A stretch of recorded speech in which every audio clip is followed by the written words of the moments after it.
the Bear. That sounds pretty good. Yeah. I'm digging it. Let's see what we do. Woo. And welcome back to Boss and the Bear. I'm Jocelyn the Boss. And I'm the bear. And just before the end of our last episode, we got really excited about something. So I think we're gonna spend a little bit of time talking about that. So the Riverdale TV series that's also airing on Netflix right now. It's pretty fucking good. It's interesting. And it's kind of the example of adaptations that I'm super okay with.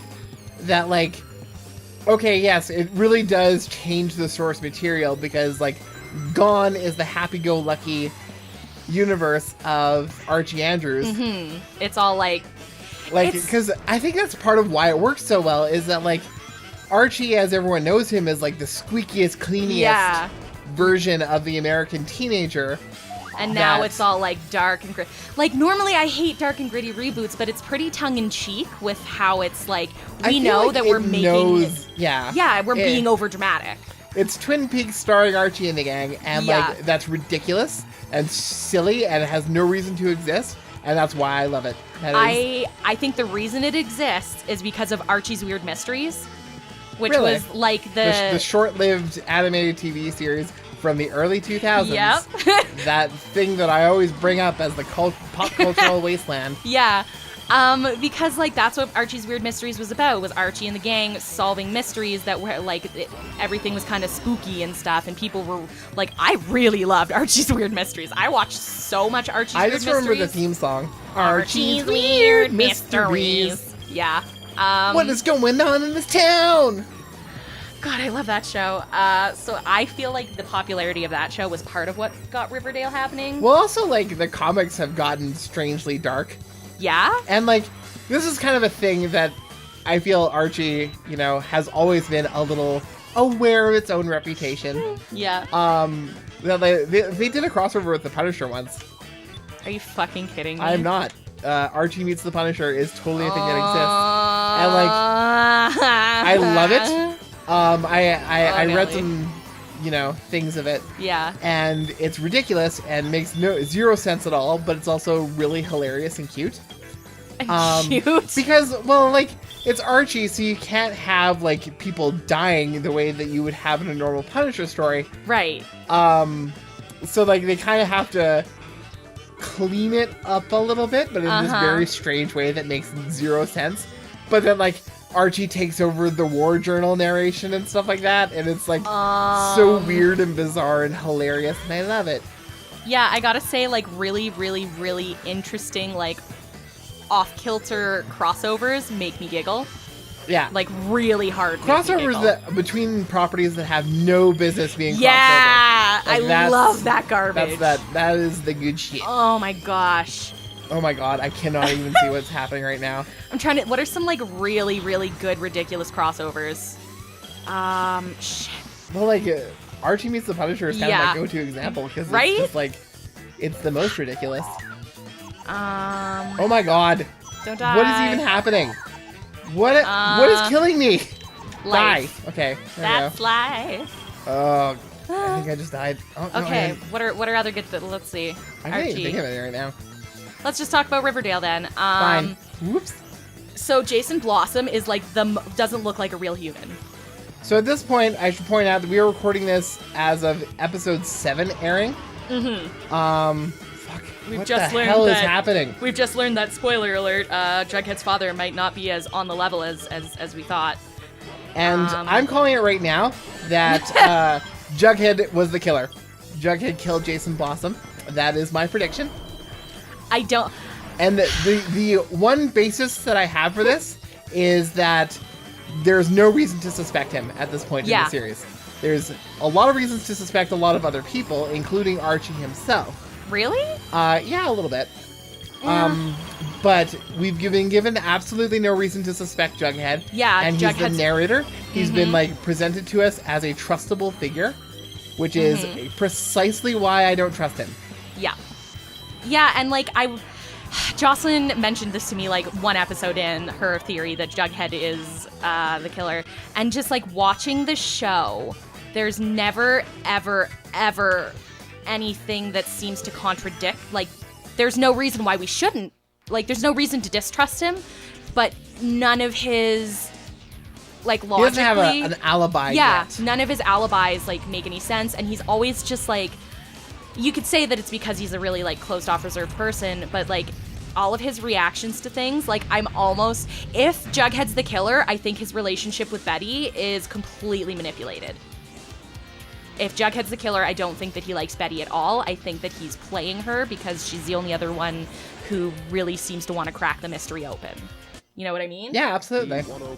Because now he's as close... Well, like, relating to Death Note, like, that's sort of how Death Note operates, is that, like, they bring in the killer as part of the investigation, and, like, the audience knows this from the very beginning, and so it's just, like, investigator and killer working side by side, appearing to be on each other's side, but always trying to undermine each other, and that's super interesting and cool, but Death Note is kind of Doesn't weird work and well. garbage.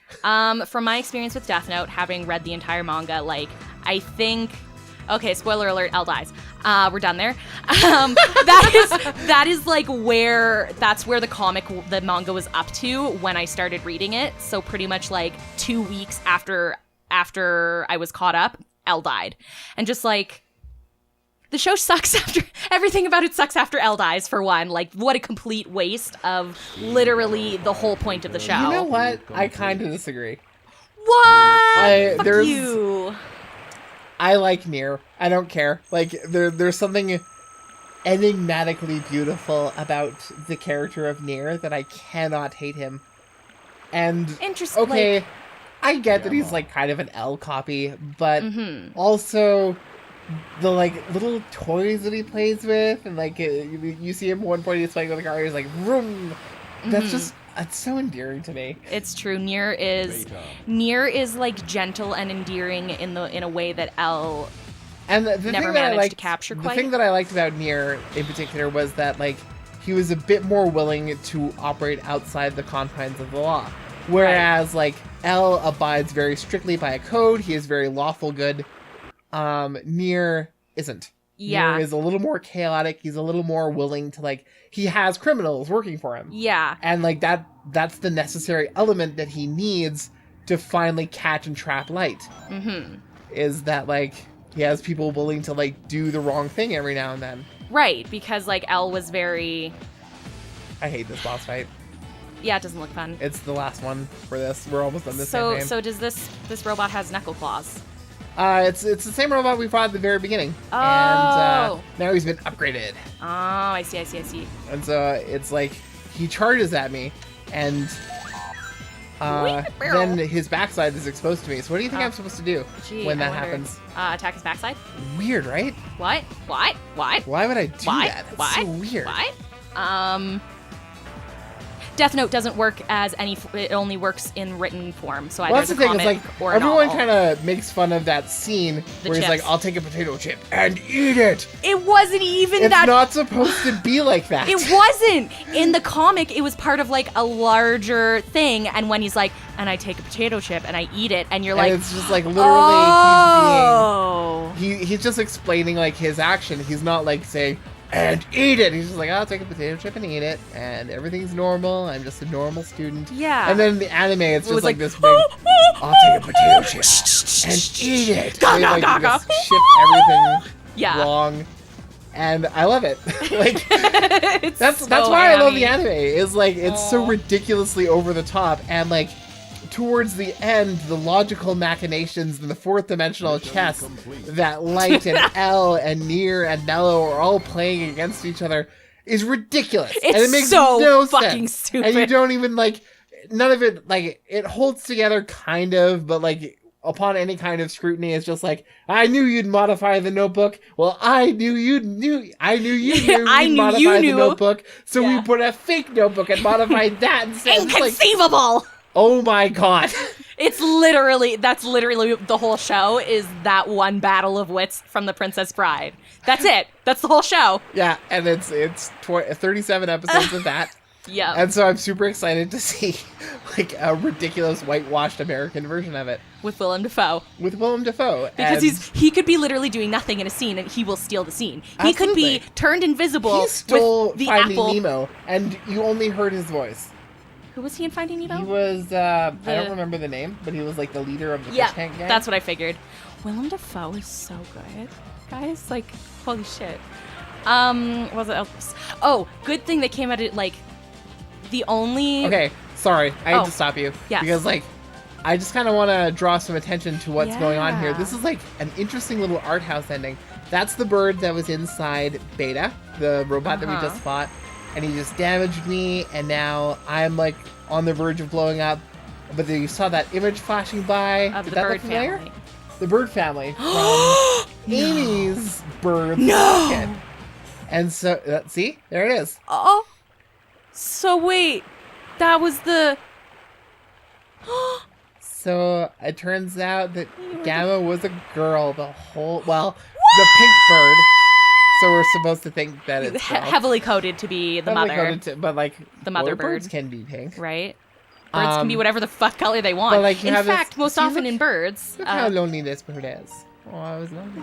And now it's like this weird kind of art house ending. Yeah, I don't remember this at all, so I kind of really like this because the family's gonna be together. And then you again. see flying away, and then... And that's a really good Big callback to like explosion. the old school Sonic games where like the bosses were kind of like filled with captured burbs. Yeah, and exactly. animals and And then woodland as it creatures. fades to black... reunited. Yay! And then they're gonna find their little baby, and everyone's gonna be Well, okay because we already saw that in the Amy ending. Oh, that was really cute. So yeah, So fucking cute. I had to stop you for that. Thank you for doing that, because that was really I liked that. How are we doing for time? Oh, we're like perfect. Like at the end of the credits is like Okay. the end of the episode. Okay, perfect. So Right. like now we can just go back to talking about Death Note. Death Note. Oh, there's some scenes Death that were Note, actually Death Note. really good in the anime that I really appreciated, like the vaguely, like The everybody. vaguely homoerotic foot washing. Scene. Yeah, that is exactly what I was going to say. I knew it was. But how it's also like a Christianity reference to like washing Jesus' feet, like Judas washing Jesus' feet. Also, just like those two's mega gay the whole time. Also, the ending where like he gets caught. Ella's ace. I'm gonna make the case that Ella's ace. Yes, I could see that. Yes, I could agree with that. Yeah. But they have some form of like very deep emotional connection that I have chosen to interpret as gay. You and like half the female And population. pretty much that every watches Fujoshi. anime, It's so, you it's know. a Fujoshi thing. It's queer baiting for not Weebs. actual. Yeah, it's queer baiting for weebs. But the end, like I really like the character of Matsuda. I do too. Matsuda's great, Matsuda's right? hilarious. Like, just He's and, funny like, and cute and like and naive, and everyone's just like the catchphrase around him is like, "Matsuda, you idiot!" And yeah. everyone's always yelling at him, and he's getting like way too into the pop idol shit.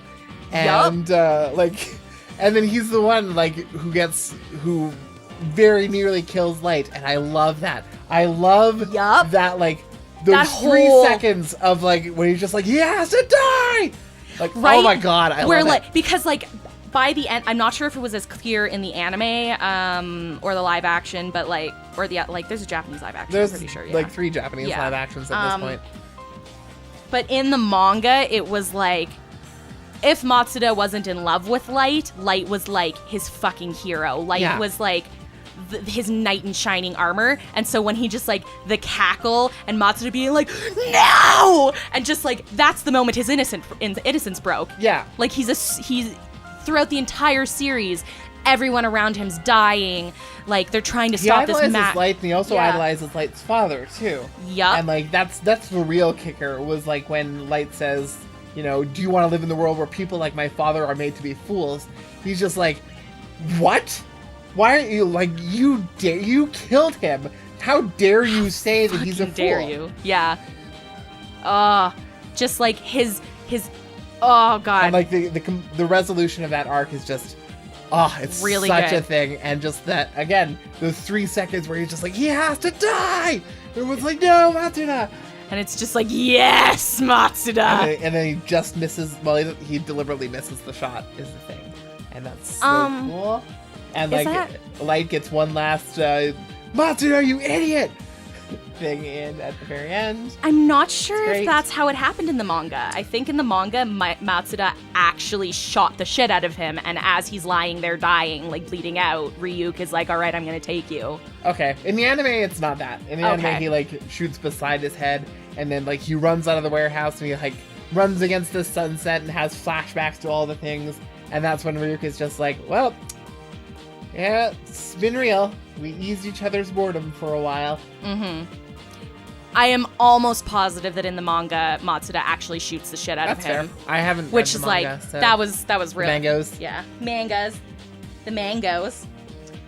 Anyways, this is just sort so of... it was us like weeding out over here. Like, honestly, like Death Note has not aged well No. in the eyes Mm-mm. of people. Not really, no. Because everyone loved it when it first came out. Even I remember that. And like now everyone kind of looks back on it and sees it as super ridiculous. But I like it more now that like everyone else has kind of acknowledged how ridiculous and over the top it is. Yeah, because kind of like once you stop taking it so seriously, you can kind of enjoy the... You kind of enjoy the silliness. And, Yeah. like, okay, they're playing tennis and like Light's monologuing to himself about whether or not he should win this tennis match. Right? Which is Oh like, my god. okay, fine, I'm here for this. Like, that show is social anxiety in a nutshell, except with more killing and, like, maybe less crying. well, like that was one of the things too. Is like it was pitched as a show that wasn't supposed to have a whole lot of violence. Yeah. Anyway, Anyway. so with that, we close this episode. Yeah. Until next time, I'm Jocelyn the Boss. And I'm the bear. Goodbye. Boss and the bear.